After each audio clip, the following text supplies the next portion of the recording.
India के silicon valley कहा जाने वाला बेंगलोर शहर, जिसे आज हम एंटरप्रेन्योरशिप और टेक से जानते हैं, पर करीब 25 साल पहले यहाँ फैला एक ऐसे आदमी का खौफ था जिसने बेंगलोर ही नहीं बल्कि पूरे इंडिया में एक डर का माहौल बना दिया था। ये वो आदमी था जिसकी वजह से औरतें अपने घर से नहीं निकल पाती। ये वो आदमी था जिसकी वजह से बेंगलोर और कर्नाटक के घरों में दरवाजों पर ग्रिल्स लगने शुरू हो गए थे। ये वो आदमी था जिसके 20 से भी ज्यादा मर्डर केसेस और रेप केसेस ने वुमेन सेफ्टी और पुलिस प्रशासन की काबिलियत पर एक बड़ा क्वेश्चन मार्क लगा दिया था। यह आदमी था बेंगलोर का सीरियल किलर उमेश रेड्डी।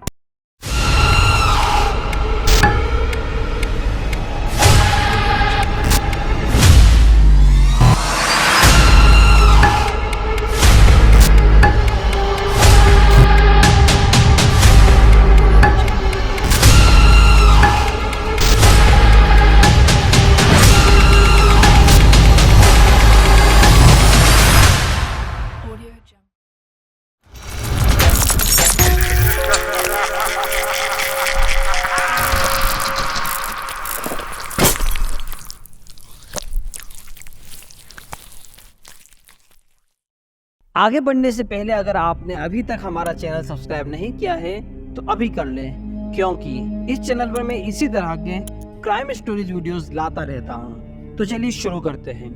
4 दिसंबर 1996 कर्नाटक के चित्रदुर्गा शहर में शाम के 7 बजे के आसपास एक 17 साल की लड़की अपने पिता के साथ घर जा रही। सूरज ढल चुका था और वहाँ ज्यादा घरों के ना होने की वजह से शाम के बाद सन्नाटा छाया था। उसके पिता को किसी दुकान से कुछ सामान लेना था तो उन्होंने उसे आगे जाने को कहा। चलते चलते अचानक उस लड़की की नजर पड़ती है टोपी पहने मिस्टीरियस आदमी की तरफ, जो उसकी ओर चलकर आ रहा था। जैसे जैसे वो आदमी नजदीक आ रहा था उस लड़की की धड़कनें तेज हो रही, पर उस लड़की को राहत की सांस आई जब वो आदमी बस उसके पास से चुपचाप गुजर गया। लेकिन कुछ समय बाद अचानक से उसे फील हुआ कि कोई उसका पीछा कर रहा है। जब उसने पीछे मुड़कर देखा तो टोपी वाला आदमी फिर से उसके पीछे था, लेकिन इस बार लड़की की धड़कनों के साथ साथ उसके कदम भी तेज होने लगे। पर वो आदमी भी रुकने वाला नहीं था। वो उसी रफ्तार से उस लड़की के पीछे पीछे चला आ रहा था। खौफ में आकर उस लड़की ने भागना शुरू कर दिया। उस लड़की को भागता हुआ देख वो आदमी भी भागने लगा और देखते ही देखते वो उसके करीब पहुंच गया। वो उस लड़की से कहने लगा, खुद को बहुत चालाक समझती हो, क्या लगा था तुम मुझसे बच जाओगी।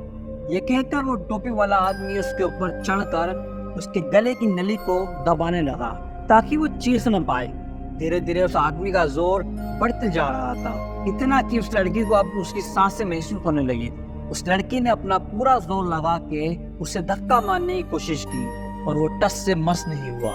लेकिन इस चक्कर में उसकी टोपी उतर गई और लड़की ने उसका चेहरा देख लिया।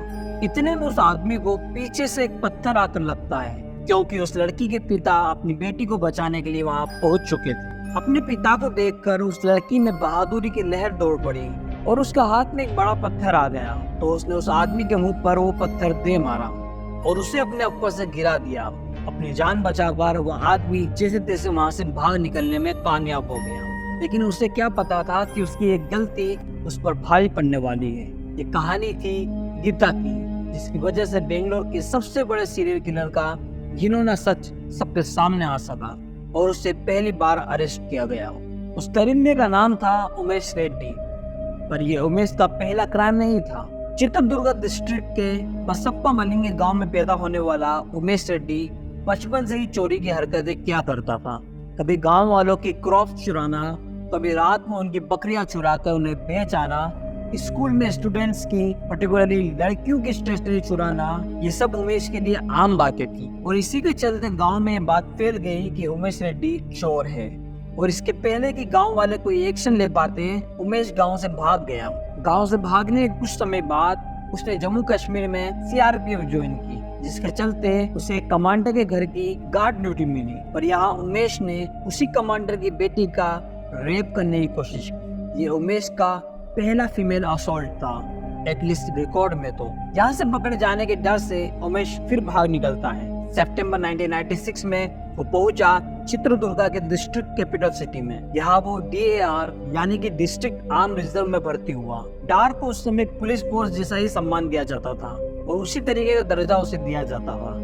यहाँ बैकग्राउंड चेक सही से ना होने की वजह से इजीली उसे डार में एंट्री मिल गई और यहीं से उमेश की दरिंदगी की शुरुआत हुई। यहाँ आने के 2 महीने बाद ही उमेश ने अपना पहला हमला किया। उसकी शिकार बनी दिव्या, जिसे घर जाते समय उमेश ने दबोचा, उसके गहने चुराए और उसे नंगा करके वहीं छोड़ दिया। दिव्या ने अपनी इज्जत बचाने की सोचकर कोई कंप्लेंट फाइल नहीं किया। पुलिस ने भी इसे सामान्य रॉबरी का केस समझकर इग्नोर कर दिया। लेकिन इसी 1 महीने के अंदर अंदर उस शहर में एक भयानक मर्डर हुआ। एक माइनर लड़की पल्लवी का, उसका रेप करके उसे जान से मार दिया गया और बिना कपड़ों की हालत में उसकी लाश को वहीं छोड़ दिया गया। यहाँ पल्लवी के केस ने उस शहर के हर एक इंसान में खौफ पैदा कर दिया। जब पुलिस ने छानबीन की तो उन्हें एक पैटर्न मिला, जिससे उन्हें पता चला कि सिर्फ 2 दिन पहले ऐसा हमला एक और लड़की गीता पर भी हुआ था। वही गीता जिसने उमेश के ऊपर पत्थर मारा था और अपने पिता की मदद से बच पाई थी, पर उसके पिता और उसने रिपोर्ट नहीं लिखाई। यहाँ गीता बताती है कि 22 जनवरी को चित्रदुर्गा में रिपब्लिक डे की परेड की प्रैक्टिस शुरू होती है। उस पहले प्रैक्टिस के दिन गीता भी वहीं थी। प्रैक्टिस के दौरान उसकी नजर पड़ी कुछ लोगों पर जो ग्राउंड की मार्किंग कर रहे थे, लेकिन जब उस लड़की ने ध्यान से देखा तो उसकी सांसें वहीं रुक गई। वो लड़का जिसने उसके ऊपर उस रात हमला किया था, वो लड़का उसके आंखों के सामने था और वो लड़का एक पुलिस की वर्दी में था। यानी कि गीता पर हमला करने वाला एक पुलिस वाला था। पुलिस छानबीन कर रही थी और उनके कहने पर फाइनली गीता ने उमेश के बारे में उन्हें बताया। यहाँ डिस्ट्रिक्ट आर्म रिजर्व का एक कैंडिडेट उमेश रेड्डी खाकी वर्दी में छुपा हुआ एक जानवर था जिससे हर कोई अनजान था। उसका असली चेहरा सबके सामने आ चुका था। वो गीता के थ्रू ही उमेश पकड़ा गया, लेकिन उस समय उस पर पल्लवी की मौत के अगेंस्ट कोई सबूत नहीं मिला था। वो गीता का सिर्फ अटेम्प्ट ऑफ रेप का चार्ज था, जिसके लिए तब बेल मिलना इजी हुआ करता था। उमेश को आसानी से बेल मिली और जेल से निकलते ही उमेश फरार हो गया। साल 1997 से लेकर 2002 के बीच उमेश को 5 बार पुलिस ने गिरफ्तार किया, लेकिन यहाँ हर बार पुलिस की कब्जे से छुटकर भाग जाया करता था। उमेश के काम करने का तरीका बहुत ही शातिर था। वो हमेशा सुबह 11 से दोपहर 3 बजे के बीच औरतों पर हमला किया करता था, क्योंकि उसे पता था उस समय घर में कोई मर्द नहीं होता। वो औरतों के दरवाजों पर दस्तक देता था। कभी केबल वाला, टेलीफोन वाला, बैंकर या एड्रेस पूछने के बहाने जबरदस्ती घर में घुसता और उन्हें असॉल्ट करता था। उमेश पुलिस के काम करने के तरीकों को अच्छे से जानता था, इसीलिए वो अपने क्राइम सीन्स को ऐसे छोड़कर जाता था जैसे असॉल्ट नहीं बल्कि प्लेन रॉबरी लगे। पर एक चीज थी जो उमेश हमेशा चुराता था, वो था फीमेल अंडरगारमेंट्स। इन 5 सालों में पुलिस ने 4 बार उसके अलग अलग घरों और ठिकानों पर छापा मारा तो उन्हें बड़ी बड़ी बोरियां भर के लेडीज अंडरगारमेंट्स मिले। पुलिस वालों की माने तो उमेश एक ट्रांसवर्ट टाइप का था जो क्रॉस ड्रेसिंग यानी कि लड़कियों के कपड़े पहनना पसंद करता था। पुलिस का कहना था कि वो उन्हें पहनकर सो जाया करता था और उन्हें पहनकर ही मास्टरबेट किया करता था। यहाँ लेडीज अंडरगारमेंट्स के साथ साथ पुलिस को हर जगह सोने चांदी की चीजें, जेवर और कैश भी मिला था। पर ये सब इसलिए हो पाया क्योंकि वो पुलिस की पकड़ से बार बार छूट जाया करता था। वो इतना शातिर था कि हर बार जब भी उसे कहीं ट्रांसफर किया जाने वाला होता था तो कुछ ना कुछ बहाना बना लेता था और मौका पाते ही भाग लेता था। पहली बार जब उसे जेल से ट्रांसफर किया जा रहा था तब उसने पेशाब करने का बहाना दिया और जंजीरों से बंधा होने के बावजूद भी वो भाग निकला। यहाँ उसके कई पैतरे फेल भी हुए। एक बार उसने चलते ट्रक में अपना पेंट उतारकर एक कांस्टेबल पर पेशाब कर दिया। ये सोचकर के घिन आने पर कांस्टेबल उसे 1 सेकंड के लिए छोड़ देगा और वो मौके का फायदा उठाकर भाग निकलेगा, पर उसकी ये तरकीब नाकामयाब रही क्योंकि कांस्टेबल ने उसे पकड़े रखा। वो अपनी जान बचाकर भागने के लिए कुछ भी कर सकता था। एक बार एंकल में फ्रैक्चर होने की वजह से उसके पैर पर प्लास्टर बंधा हुआ था। उसने अपना पुराना नेचर्स कॉल वाला बहाना दिया और मौका पाते ही टूटी टांग वाली हालत में भी भाग निकला। इसकी हरकतों से ये समझा जाता है कि वो एक सीट्स था जिसे लोगों को तकलीफ देने में मजा आता था। ऐसे लोगों की इमोशनल आईक्यू हाई होती है, मतलब वो लोगों के इमोशनल स्टेट को इजीली समझ जाते हैं और मैनिपुलेट कर सकते हैं। इसीलिए उमेश को ये समझ में आ जाता था कि कौन सा पुलिस वाला उसके जाल में फंस सकता है। उमेश के क्राइम करने का भी एक पैटर्न था। वो हमला करने के बाद सबसे पहले अपने विक्टिम को साइलेंट करने की कोशिश करता था, चाहे वो मुंह बंद करके हो या गला घोट कर। इसीलिए उमेश के कई विक्टिम की मौत स्मोथरिंग यानी सांस बंद होने की वजह से हुई थी। चाहे वो साड़ी हो या साइकिल की चेन हो, उमेश अलग अलग चीजों को यूज करके अपने विक्टिम को स्मोथर किया करता था, यानी कि गला घोट दिया करता था।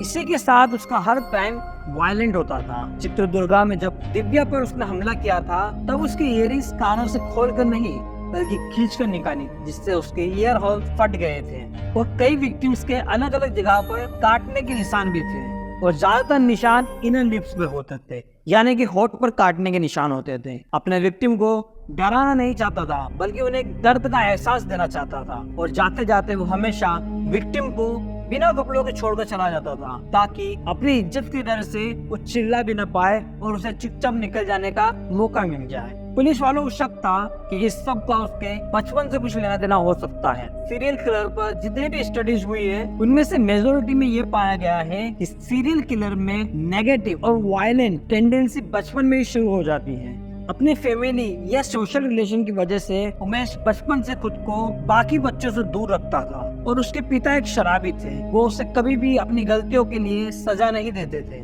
बल्कि उसे कहते थे कि आज में जियो, कल क्या होगा देखा जाएगा, यानी कि लिव इन द मोमेंट का लेसन दिया करते थे। शायद यही से उमेश को इनकरेजमेंट मिलने लगी थी। इसी के चलते उमेश ने बेंगलोर और पूरे कर्नाटक स्टेट पर ऐसा खौफ फैलाया कि उसके डर से महिलाओं का घर से बाहर निकलना नामुमकिन हो गया। औरतों ने काम पर जाना बंद कर दिया और लड़कियों ने स्कूल जाना छोड़ दिया।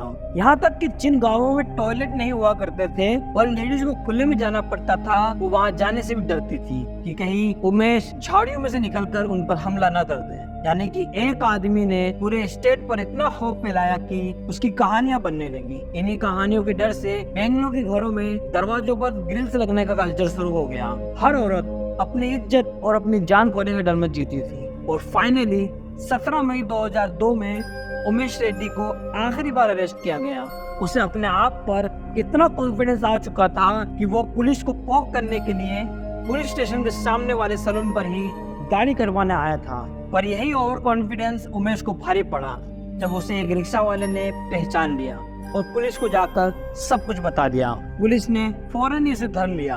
पकड़े जाने के बाद भी उमेश कई तरकीबें अपनाता रहा। उसने मेंटली अनस्टेबल होने की एक्टिंग भी की, यह कहकर कि उसने कुछ नहीं किया, वो तो एक पुलिस वाला बनना चाहता था। लेकिन पुलिस ने जानबूझकर उस पर नकली इल्जाम लगाकर उसे क्रिमिनल बना दिया है। वो चाहता था कि इसी बहाने से उसके कई क्राइम्स माफ हो जाएं। कोर्ट में उसे 9 क्राइम्स के लिए कन्विक्ट किया गया, जिसमें से सिर्फ 3 में वो दोषी करार पाया गया। और तो और कुछ टाइम बाद उसने कन्विंस भी किया कि उसने 18 से भी ज्यादा औरतों का रेप किया और मर्डर किया है। जिन केसों में वो दोषी पाया गया वो केस थे संध्या, जयश्री एंड नित्या, जिसमें संध्या और नित्या के केस में उसे 4 और 7 साल की सजा हुई। लेकिन जयश्री के रेप और मर्डर के लिए उसे फांसी की सजा सुनाई गई। पर क्या ये जस्टिस इनफ था? पुलिस में रहने वाला एक आदमी मल्टीपल क्राइम्स करता है और पकड़े जाने के बाद 4 बार पुलिस के हाथों से भाग निकलता है, और वो भी ऑलमोस्ट सेम टैक्टिक्स यूज करके। 18 से ज्यादा क्राइम करने के बाद भी उसे सिर्फ 9 केसेस में कन्विक्ट किया जाता है, जिसमें से उसे सजा सिर्फ 3 केस के लिए होती है। पिछले साल नवंबर 2022 में उमेश की फांसी की सजा को कम करके 30 साल की उम्र कैद की सजा सुनाई गई। उमेश की कहानी फीमेल सेफ्टी और उससे भी ज्यादा हमारे जस्टिस सिस्टम पर एक बड़ा सवाल खड़ा करती है। हाल ही में नेटफ्लिक्स ने उमेश की कहानी पर एक डॉक्यूमेंट्री सीरीज बनाई है जिसका नाम है द बीस्ट ऑफ बेंगलोर। इस पूरी वारदात से एक सवाल खड़ा होता है कि क्या उमेश रेड्डी को रोका जा सकता था, और उमेश रेड्डी के सीरियल किलर बनने में कानून का भी हाथ था। इस मामले में आपकी क्या राय है, हमें कमेंट्स करके जरूर बताएं। हमारे चैनल के लिए कोई सुझाव हो तो वो भी कमेंट करके जरूर बताएं। और आपको वीडियो पसंद आया हो तो वीडियो लाइक करें, शेयर करें और चैनल को सब्सक्राइब जरूर करें। तो दोस्तों मिलते हैं नेक्स्ट वीडियो में। आप लोग सतर्क रहे, सुरक्षित रहे। जय हिंद।